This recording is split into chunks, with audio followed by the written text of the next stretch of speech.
Welcome back to California Veggie Gardener. Today we're going to show you how I make just some compost out of some yard scraps, grass, whatever you have left over in the garden.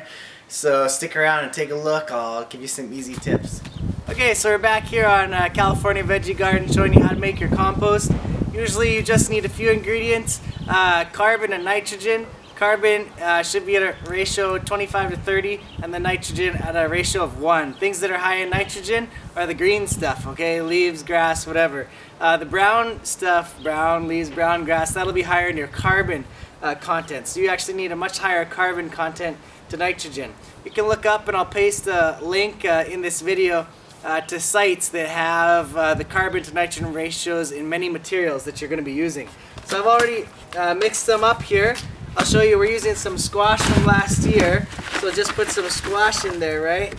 And then our greens, I cut some leaves off the bushes in the front yard, so we can put that in there.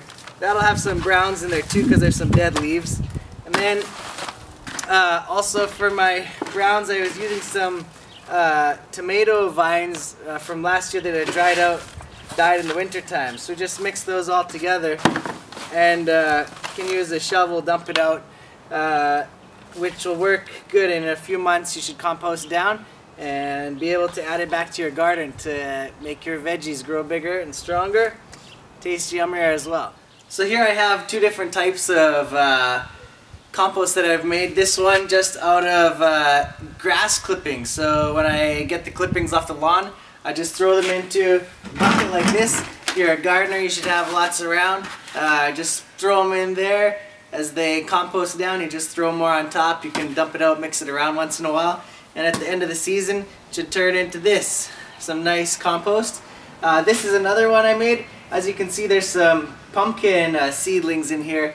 I guess the seeds don't get killed from the heat of the composting. But this pumpkin that I had, a bunch of pumpkins left over from last season, I just smashed them all and put them in one of these bigger containers, and it composted down very nicely into some nice material.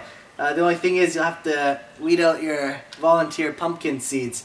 So that works really well as well. So I'll go ahead and mix that in my garden, which will make a nice nutrient base for some new growth. Okay, so that's pretty much it for making your own compost. Remember that nitrogen ratio needs to be a carbon to nitrogen ratio of 25 to 1. Or else you'll just end up with a stinky mess if you have too much greens. Okay, so give it a try, and I hope you make some great compost for your garden.